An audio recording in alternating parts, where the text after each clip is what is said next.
Ada apa orang tua? Maaf, saya telah mendengarkan pembicaraan Nini di warung tadi.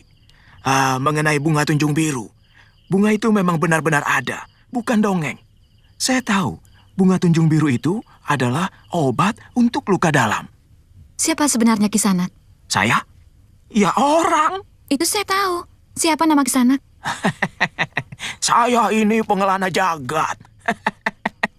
Tanpa nama. Nah, kalau kamu ingin mendapatkan bunga itu, datanglah ke Bukit Penampihan.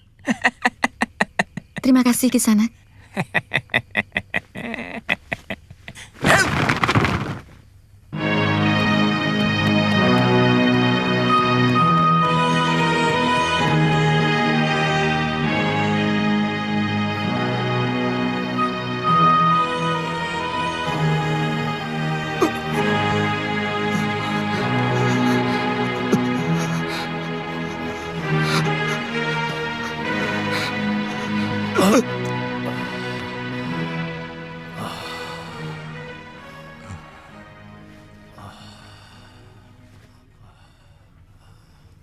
Terima kasih, Kek. Mudah-mudahan saya tidak kehabisan tenaga. Sampai Sakawuni datang membawa bunga itu. Sebaiknya kakek jangan mengorbankan hidup kakek untuk saya. Karena kakek akan menderita luka dalam. Kalau terlampau sering menyalurkan tenaga pada saya.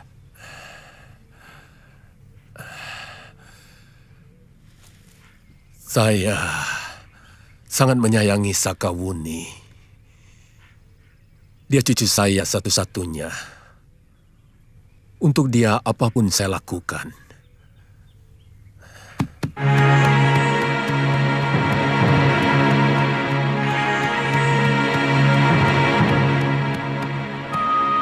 Permisi, Kisanak. Di mana Bukit Penampihan? Bukit Penampihan? Iya. Kenapa, Kisanak? Jarang orang yang berani pergi ke bukit itu. Apalagi seorang wanita. Kenapa? Saya mau mencari bunga tunjung biru. Nini mau menemui Dewi Tunjung Biru? Bukan. Saya mencari kembang tunjung biru. Kisanak pernah dengar? Dewi Tunjung Biru adalah pemilik bunga yang ada di sana. Bukit Penampihan yang berkabut itu, Kisanak.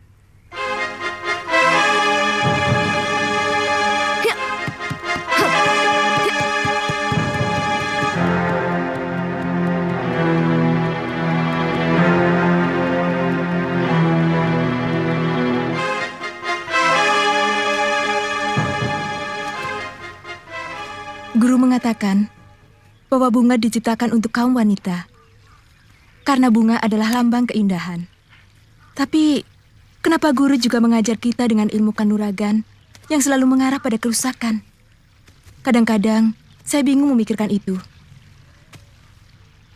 Keindahan hanya bisa lestari kalau dijaga. Dan tanpa ilmu kanuragan, penjagaan akan menjadi sangat rapuh. Pada dasarnya guru mengingatkan kita bahwa keindahan yang kita miliki merupakan suatu kekuatan sekaligus kelemahan kita. Maksudmu? Kita bisa menaklukkan dengan mudah lelaki sekuat apapun dengan senyum kita. Kita bisa menundukkan lelaki sekaya apapun dengan kecantikan kita. Tetapi kecantikan juga membuat seorang wanita bisa terbunuh oleh lelaki yang berniat di kecantikannya dengan paksa. Itu kenapa guru menganjurkan kita belajar ilmu bela diri.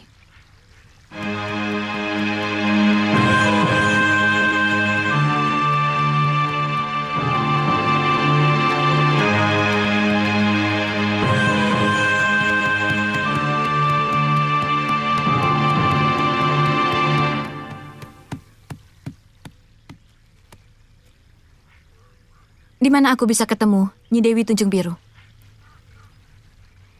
Ada perlu apa? Untuk beberapa hari ini beliau tidak bisa ditemui. Guru sedang bersemedi. Di mana? Orang luar tidak boleh tahu. Ini daerah tertutup. Kamu belum mengatakan keperluanmu. Ada nyawa manusia yang harus diselamatkan. Saya mau minta bunga tunjung biru dari beliau. Kalau begitu, tunggu saja sampai guru selesai bersemedi. Orang itu tinggal menunggu hari. Berapa lama lagi gurumu menyelesaikan semedinya?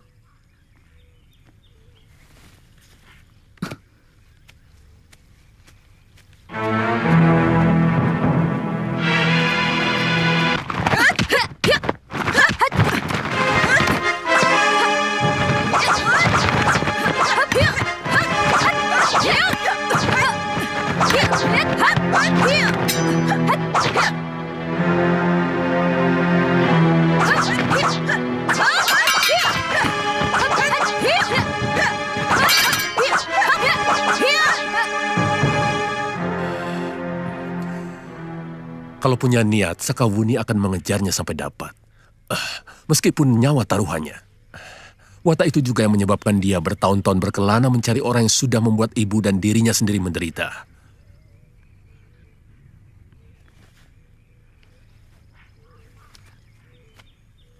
Saya pernah mendengar dia bercerita secara sambil lalu tentang itu. Bagaimana cerita sebenarnya?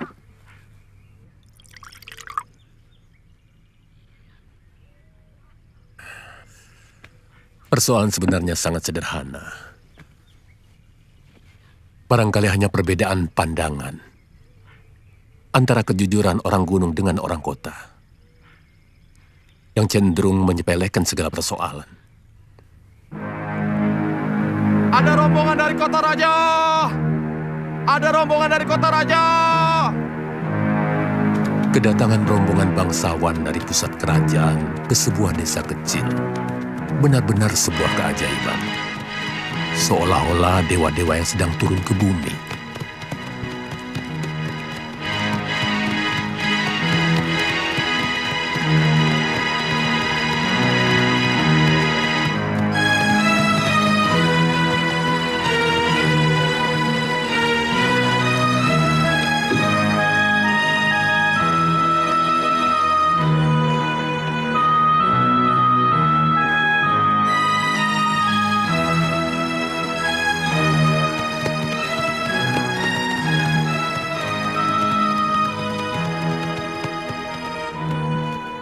Apa nama desa ini, Kisanak? Tanibala, Gusti. Di mana rumah begalmu? Mari hamba antarkan.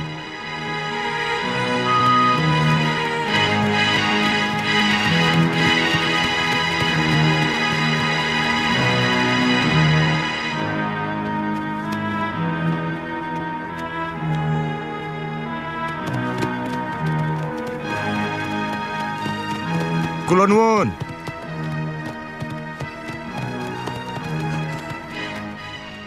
Monggo Gusti. Selamat datang di Tanibala, Gusti.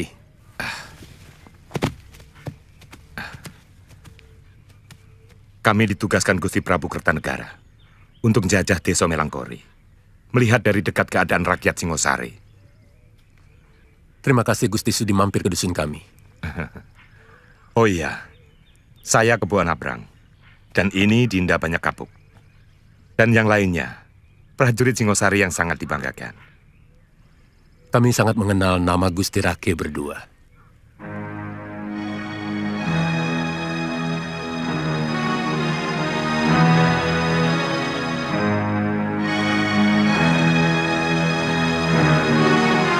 Silakan.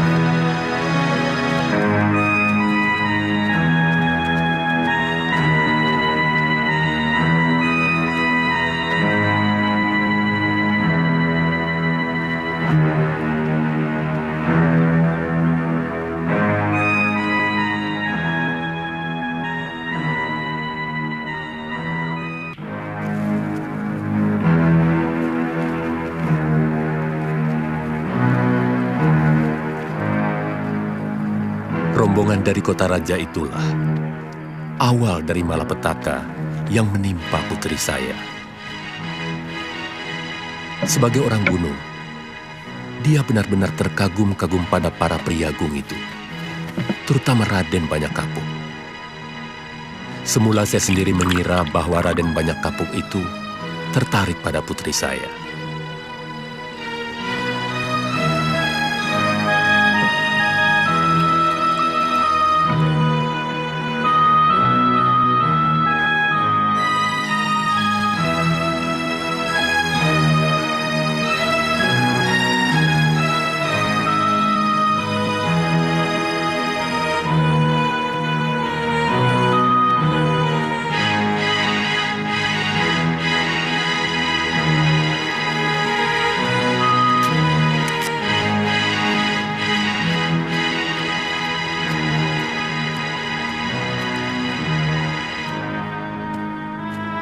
Mau pergi mencuci, Pupu? Iya, Gusti. Di sungai. Sungainya jauh dari sini. Tidak terlalu. Kebetulan, aku juga mau mencuci pakaian gantiku. Tidak usah, Gusti. Biar hamba yang mencuci. Tidak usah. Aku biasa mencuci sendiri.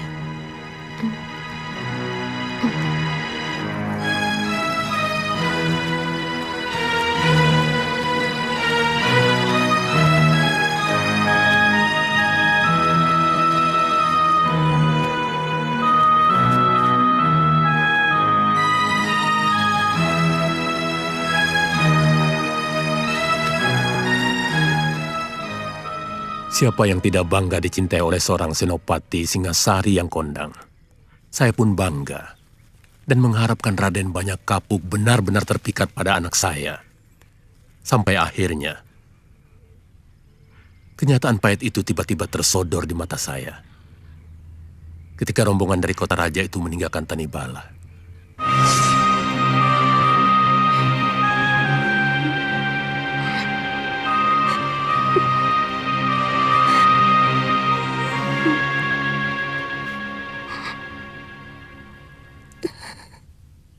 Kenapa kamu lakukan itu, Ndo?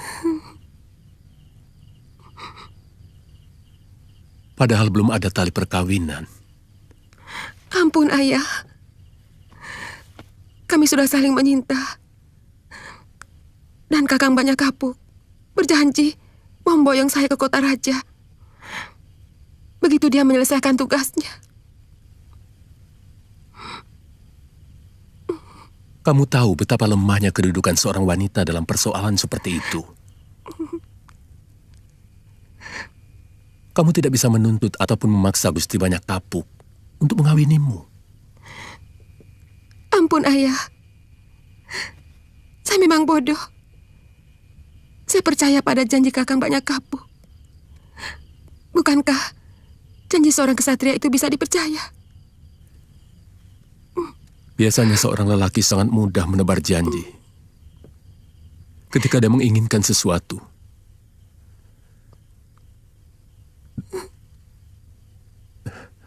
Dan janji itu sangat mudah dia lupakan. Kalau dia sudah mendapatkan apa yang dia inginkan.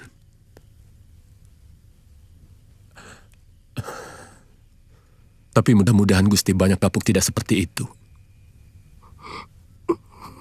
Ayu Pupuh kemudian hamil, dan Gusti Banyak Kapuk tidak kunjung muncul? Ya, sangat mudah ditebak.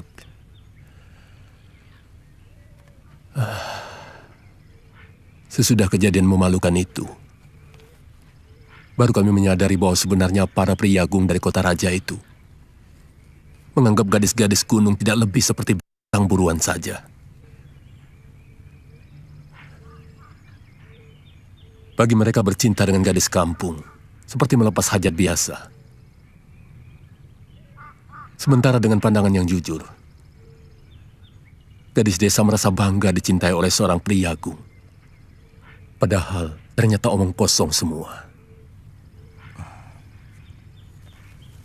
Bagaimana selanjutnya? Ayu Pupuh dikucilkan dari pergaulan orang-orang Tanibala. Karena aib itu, saya menyerahkan kedudukan saya sebagai bekal. Saya malu. Sebagai kepala desa tidak mampu memberikan contoh yang baik kepada warga. Sampai akhirnya anak yang dikandung Pupuh lahir dengan selamat. seorang gadis yang cantik. Dan saya beri nama Sakawuni. Ayu Pupuh kemudian meninggal? Tidak.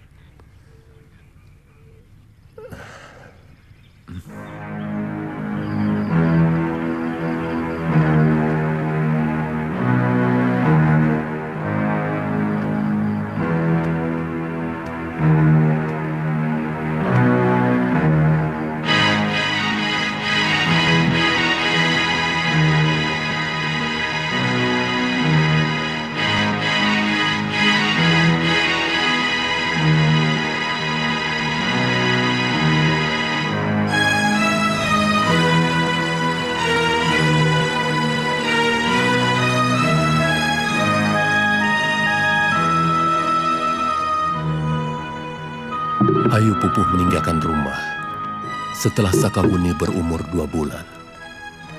Sejak itu, Sakawuni saya pelihara dan saya didik dengan baik. Tapi saya menyesal telah menceritakan dengan sebenarnya tentang ibunya. Dia terpukul dan menaruh dendam kepada pria Agung Singasari itu. Sejak mendengar cerita saya, Sakawuni menjadi sangat benci kepada apapun yang berbau Singasari. Ya, setiap bicara masalah Singosari, seluruh tubuhnya seolah diselimuti oleh dendam. Sebenarnya tidak boleh begitu. Karena yang mengecewakan ibunya hanya satu dari sekian banyak pria Agung Singasari. Tapi dia selalu mengatakan bahwa semua pria Agung Singasari harus bertanggung jawab atas nasib buruk yang menimpa ibunya.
Hentikan!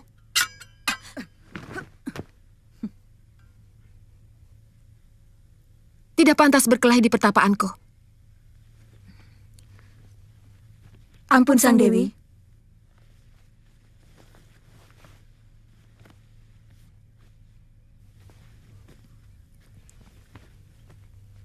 Ampun Sang Dewi. Sang Dewi, gadis ini memaksa masuk. Sungguh, kami berdua sudah sekuat tenaga menghalanginya. Tapi ilmu silatnya lebih tinggi dari kami. Siapa kamu? Apakah saya berhadapan dengan Dewi Tunjung Biru? Cah Ayu, orang sopan akan menjawab tanya. Bukan malah balik bertanya. Apakah orang tuamu tidak mengajarkan tata krama? Maaf, saya tidak punya orang tua. Hanya seorang kakek yang mengajarkan saya kejujuran di atas segalanya, termasuk tata krama. Saya suka orang jujur. Dari mana asalmu?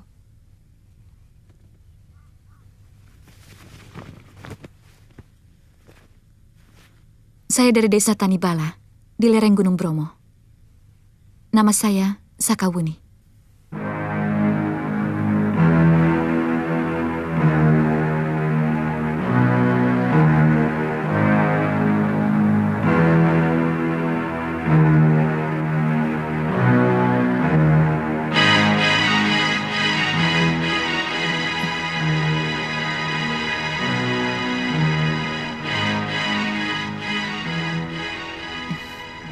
Sekarang, maukah menjawab pertanyaan saya? Apa benar saya sedang berhadapan dengan Dewi Tunjung Biru?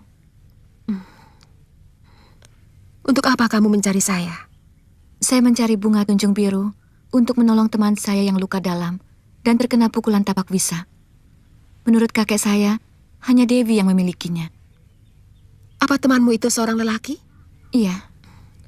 Kamu pasti sangat mencintainya. Maaf, saya tidak mau membicarakannya. Kamu tidak mungkin jauh-jauh datang kemari untuk lelaki yang tidak kamu cintai. Apa ada persyaratan harus mencintai lelaki itu untuk mendapatkan bunga Tunjung Biru? Mungkin sebaliknya. Terus terang, saya kurang suka sikap lelaki.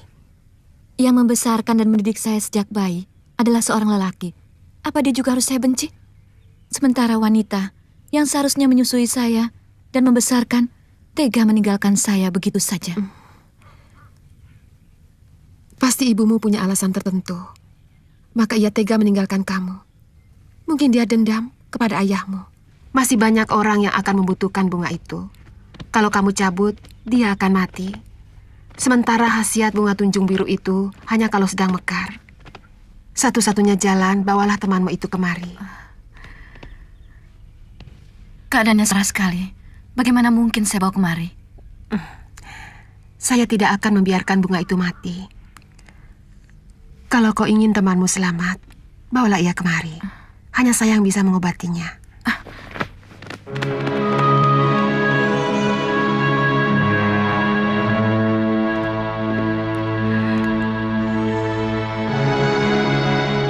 Kamu sudah besar dan cantik.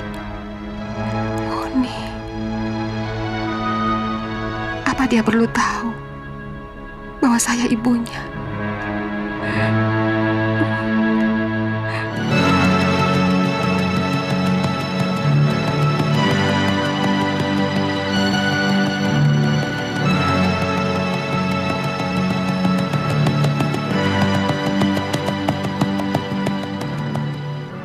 Dia begitu mengorbankan dirinya untuk kesembuhan saya.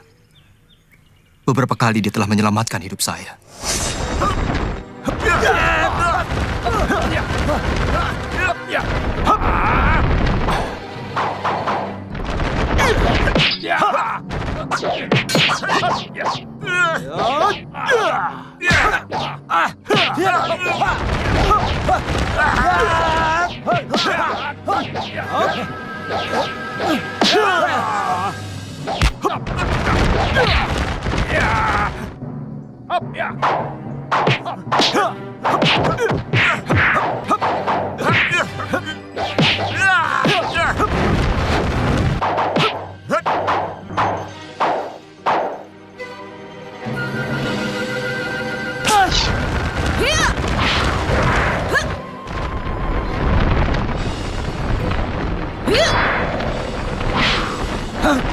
Kurang ajar.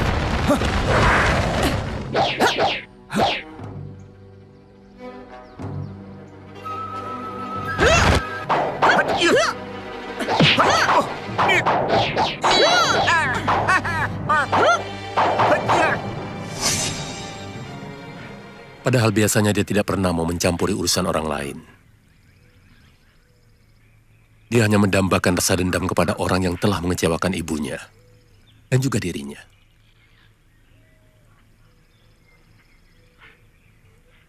Saya terlalu banyak berhutang budi padanya. Bibi! Nenek Runting! Kakek Ruang datang!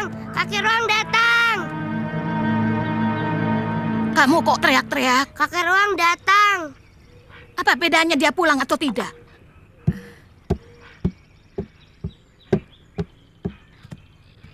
Panji, mana kakek Ruang? Itu?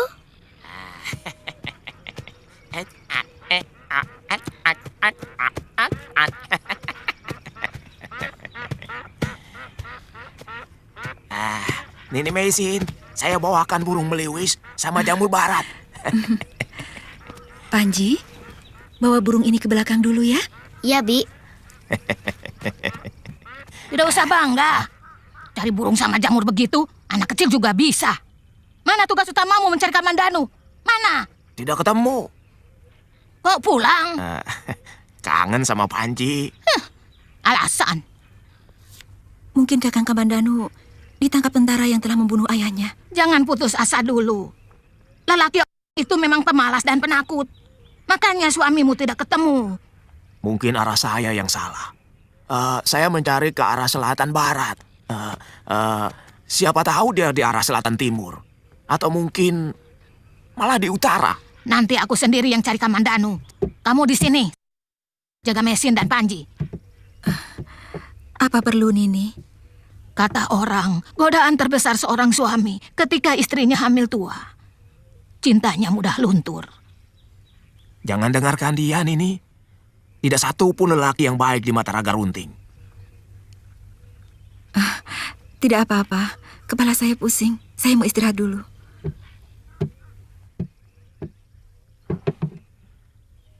Mestinya kamu jangan bicara seperti itu kepada Nini Mesin.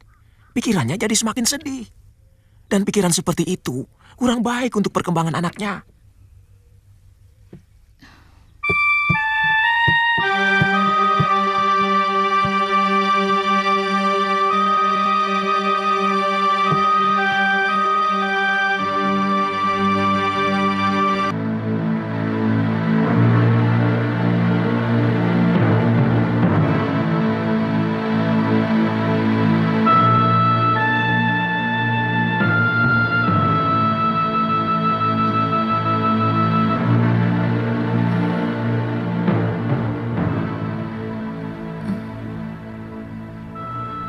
Kenapa saya sudah berada di sini?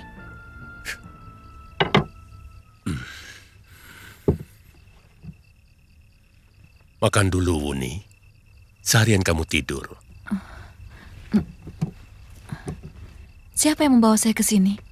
Kamandanu? Nini berkuda sambil tidur. Untung kuda itu sudah hafal rumahnya. Oh, rupanya sehari semalam saya berkuda. Cepat, bersiap-siap. Kita berangkat lagi, Kakang. Makan dulu. Paling tidak kamu sudah 2 hari belum makan.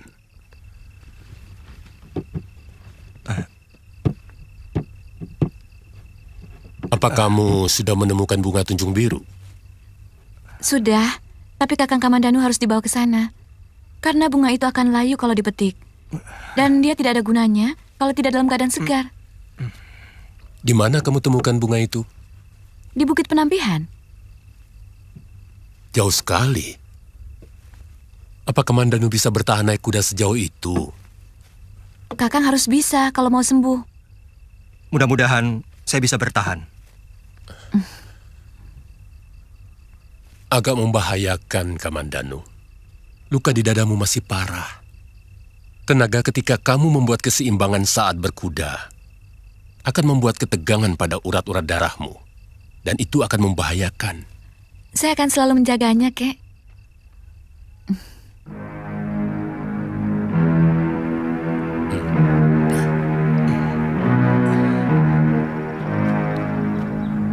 Buni berangkat dulu, Kek. Kalau kakek berhasil menggadaikan sawah untuk membeli kuda, nanti nyusul ke... Bukit Penampihan. Kakang siap?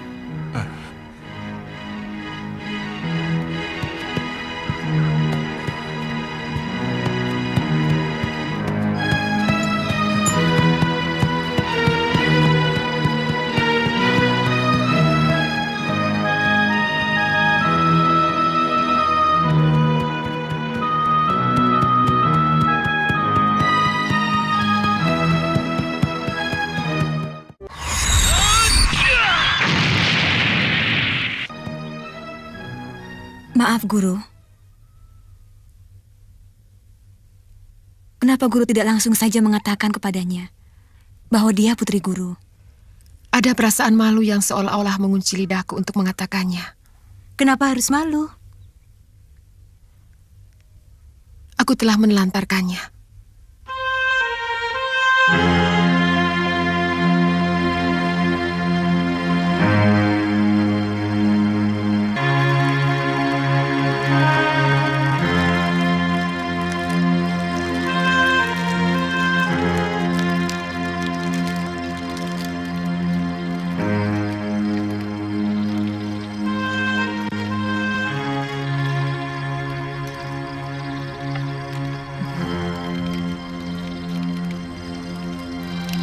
Kenapa? Saya sedang berpikir, apakah saya mampu membalas kebaikanmu? Hutang budiku kepadamu sudah hampir seluas samudra.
Ampun guru, gadis yang kemarin dulu datang lagi.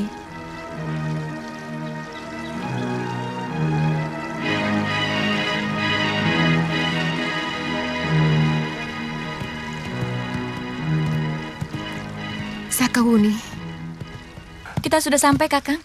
Syukurlah, kalau masih sehari lagi berjalan, mungkin tulang-tulangku akan rontok.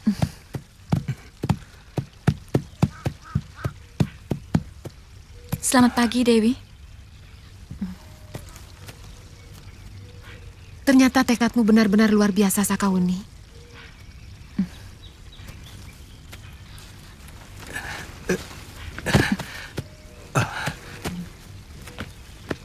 Bawa dia masuk.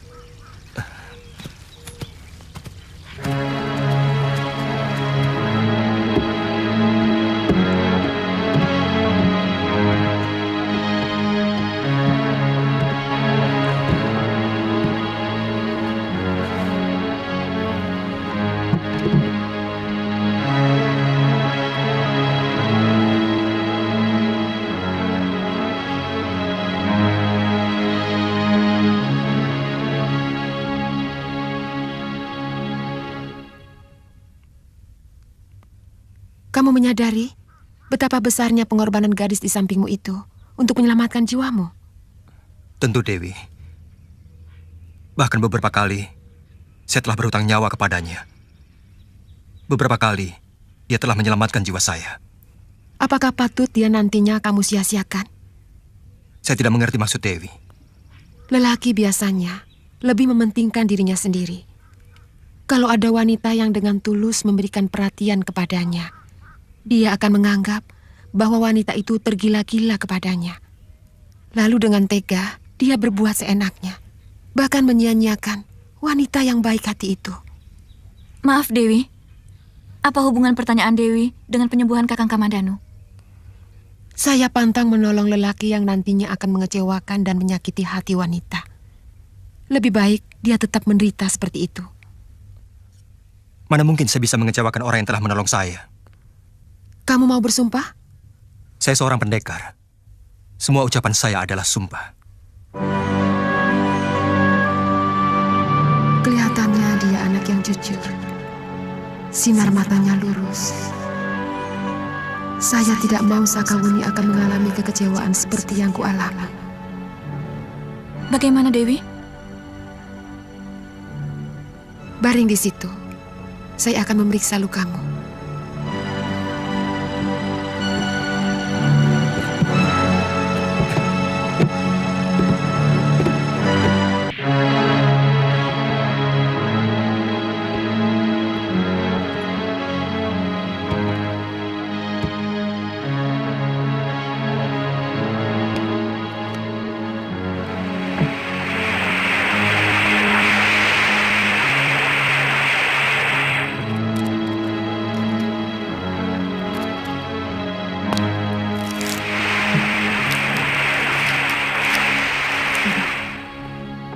Luar biasa. Selama beberapa hari, dia hidup dari saluran tenaga orang lain. Benar. Kakek saya yang melakukannya. Sangat berbahaya. Dia bisa mati kehabisan tenaga. Tapi sampai kami berangkat, kakek tampak sehat-sehat saja. Lukanya cukup parah.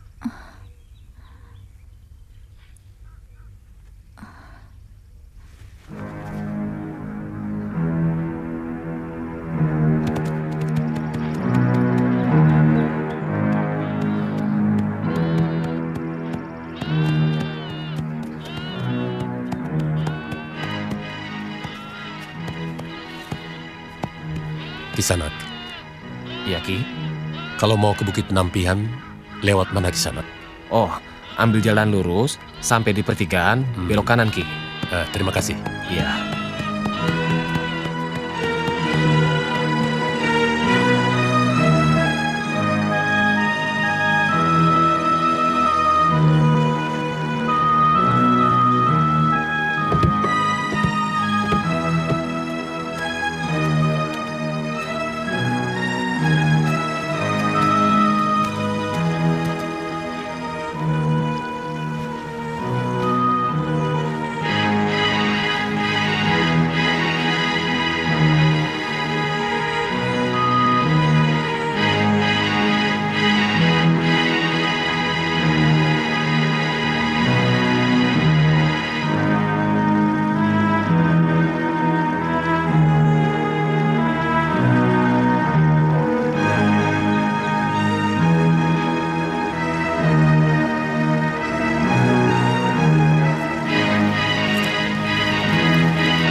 Barangkali ini adalah bunga tunjung biru yang terakhir di muka bumi. Mudah-mudahan temanmu itu bisa sembuh.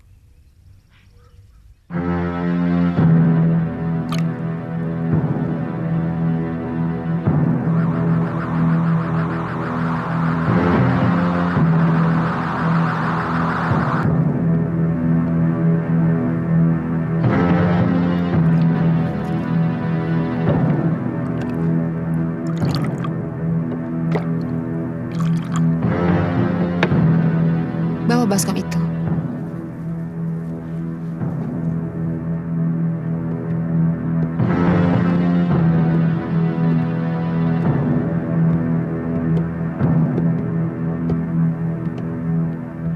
Duduklah, minumkan air bunga tunjung biru.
Dia hanya pingsan, Wuni. Khasiat kembang tunjung biru sedang bekerja. dia akan sadar kalau seluruh luka dalam dan pengaruh racun dalam tubuhnya sudah habis.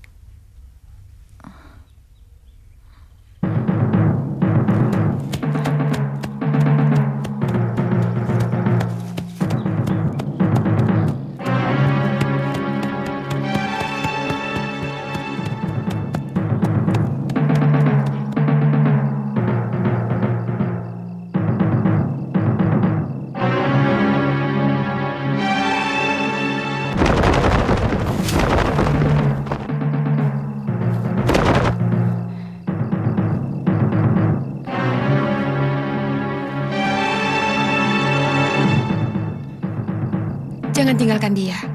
Dia akan bingung saat pertama sadar dari pingsannya. Minumkan ramuan yang di mangkok itu.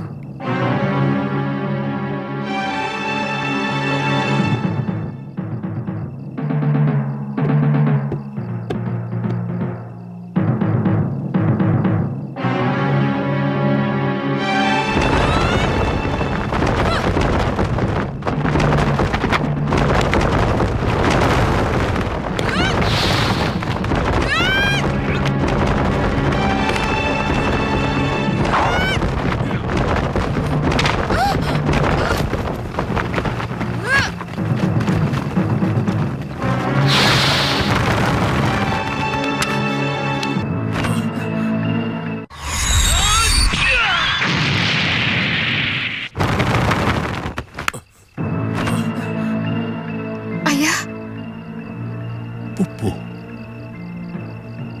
rupanya kamu.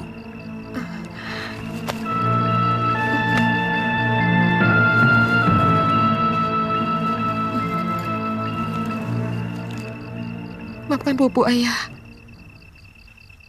Saya berdosa telah meninggalkan Sakawuni sendirian di rumah. Saya tahu, Ayah pasti sangat repot dengan bayi itu. Mula-mula saya mengira kamu menyusul Gusti Banyak Kapuk ke Singasari.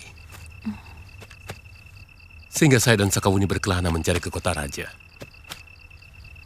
Tapi tidak saya temukan. Ayah bertemu dengan bertopeng bangsawan itu? Iya. Kenapa Ki Lurah berpikir sebodoh itu? Apakah kalau Ayu Pupu datang kemari, lantas begitu saja saya terima sebagai selir? Tidak semudah itu, Ki.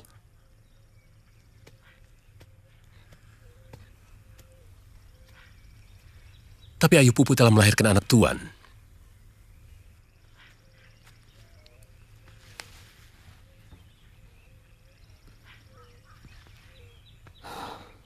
Seharusnya Pupu bangga bahwa anaknya tidak lagi berdarah sudra.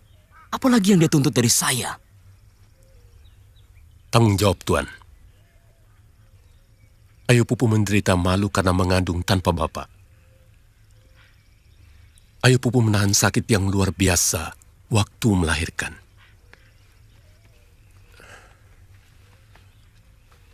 Walaupun anak yang dikandung Ayu Pupu berdarah kesatria, sekian lama Ayu Pupu terayun-ayun oleh janji Tuan untuk mengawininya. Kerjanya setiap hari hanya menunggu kedatangan Tuan. Pikiran, kalau Ayu Pupu menunggu kedatangan saya. Apakah bodoh menunggu janji seorang kesatria? Apakah seorang kesatria sebaiknya tidak usah saja dipercaya janjinya? Maaf, Ki Lurah. Saya masih ada urusan penting menghadap Gusti Prabu.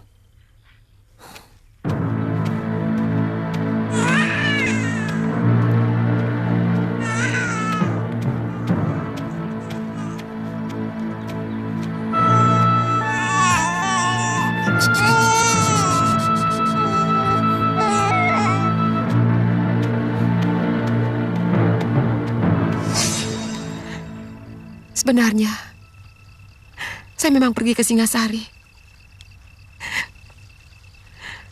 Tapi Kakang Banyak Kapuk tidak mau menemui saya. Melirik pun dia tidak mau. Walaupun dia tahu saya memanggil-manggil dia. Kenapa kamu tidak segera pulang? Saya marah pada Kakang Banyak Kapuk. Saya putus asa. Saya berniat mengakhiri hidup yang seolah-olah memusuhi saya. Di sebuah jurang yang cukup terjal, saya melompat dengan harapan tubuh saya ditelan bebatuan. Tapi ternyata Dewata masih menghendaki saya tetap hidup. Seorang tabib dan pendekar wanita yang sudah sepuh menyelamatkan saya. Bahkan saya diangkat menjadi muridnya. Wanita tua itu bernama Nyai Congcorang. Saya diajari ilmu pengobatan dan memberi saya bibit bunga tunjung biru. Kisahmu begitu panjang dan berliku. Saya menempati rumah guru saya setelah beliau meninggal. Sejak itu, saya ganti nama saya menjadi Dewi Tunjung Biru. Saya sangat menyayangi gadis-gadis yang disakiti kaum lelaki. Banyak gadis-gadis yang putus asa saya tampung di tempat ini.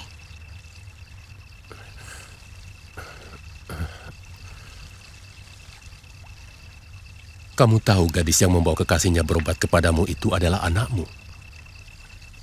Sejak pertama dia datang dan mengatakan bahwa dia berasal dari Tanibala, saya seperti melihat diri saya ada dalam sinar matanya. Saya merasakan ada sorotan dendam. Apalagi ketika dia menyebut sebagai cucu ayah. Cantik sekali dia. Cantik dan berani. Sampai sekarang dia tidak tahu bahwa ibunya ternyata masih hidup. Sehingga dia masih terus mencari banyak kapuk untuk melampiaskan dendam. Karena laki-laki itu telah menyengsarakan kamu dan dirinya.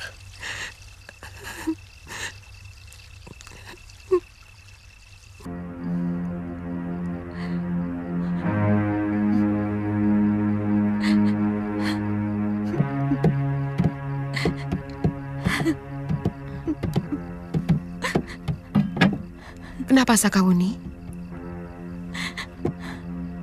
Saya sedih. Saya sudah terbangun dari mimpi yang selama ini memberi kekuatan kepada saya untuk menghadapi hidup. Apa maksudmu, Wuni? Sebentar lagi Kamandanu akan sadar dan sembuh dari luka dalamnya. Selama ini, saya habiskan masa remaja saya untuk mencari ibu. Karena setiap orang pasti punya ibu. Tapi ternyata saya bukan dilahirkan oleh seorang ibu. Tapi saya lahir dari sebongkah batu yang tidak punya perasaan. Apakah seorang ibu namanya yang tega meninggalkan anaknya tanpa air susunya? Apakah seorang ibu namanya yang lebih mengutamakan mengejar kekasihnya daripada menimbang anaknya?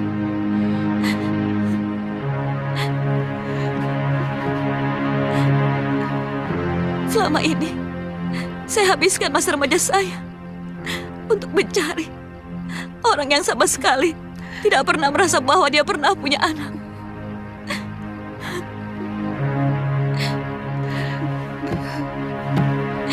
Saya benar-benar menyesal melakukan itu semua.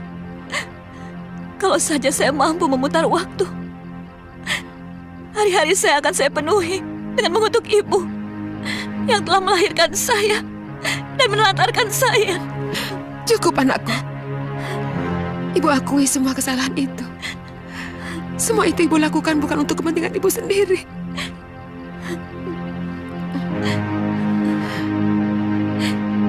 Ibu, indah sekali sebutan itu. Sebutan yang sebenarnya paling pantas untuk seorang wanita yang mengorbankan yang sampai peot karena menyusui sang bayi. Sebutan suci untuk seorang wanita yang membiarkan tubuhnya dilumuri bau pesing oleh pipis bayinya. Ibu tidak ingin kamu besar tanpa memiliki bapak yang mau mengakui kehadiranmu di dunia. Itulah kenapa ibu mencari lelaki yang harus bertanggung jawab atas kelahiranmu. Setelah gagal, kenapa tetap tega meninggalkan anaknya yang sangat membutuhkan kehangatan dekapannya? Saya malu. Malu. Malu lebih diutamakan dari kasih sayang seorang ibu kepada bayinya. Apakah itu sikap seorang ibu?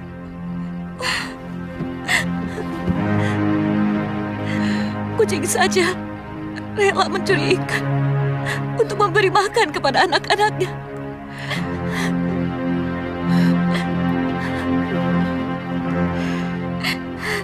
Saya memang lebih rendah daripada kucing.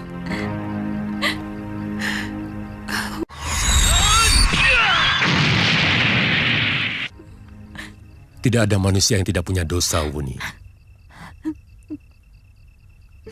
Banyak orang yang niatnya baik, tapi ternyata salah. Niatnya membela, tapi hasilnya sia-sia.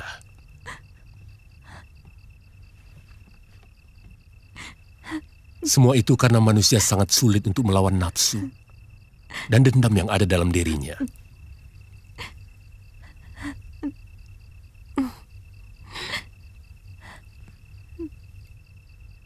Tidak cuma ibumu yang diperbudak dendam. Juga kamu, Sakawuni. Kamu marah. Mencaci maki wanita yang telah melahirkanmu dengan selaksa rasa sakit. Karena kamu diamuk dendam.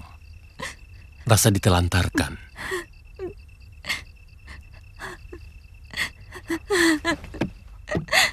Kakek.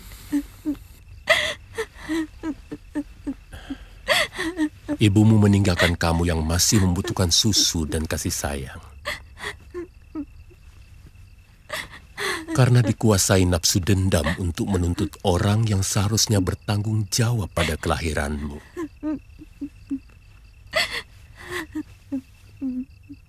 Nasibmu dan juga nasibnya sendiri. Yang selama hidupnya harus menanggung malu.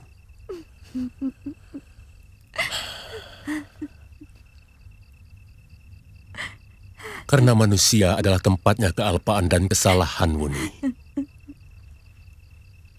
Alangkah kejamnya kalau kita tidak bisa saling memaafkan.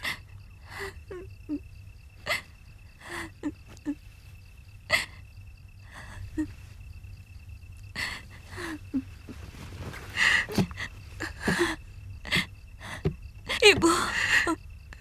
Anakku, telah lama ibu merindukan kata-kata itu. Maafkan ibu, Wuni. Ibu.